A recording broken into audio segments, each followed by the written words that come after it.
के डाली के बनवा सुहावनी पापा हो लाख लाखो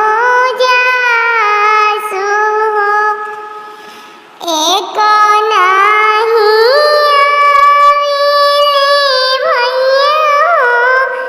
आपन भैया जिनी बिना सगरो अनाथ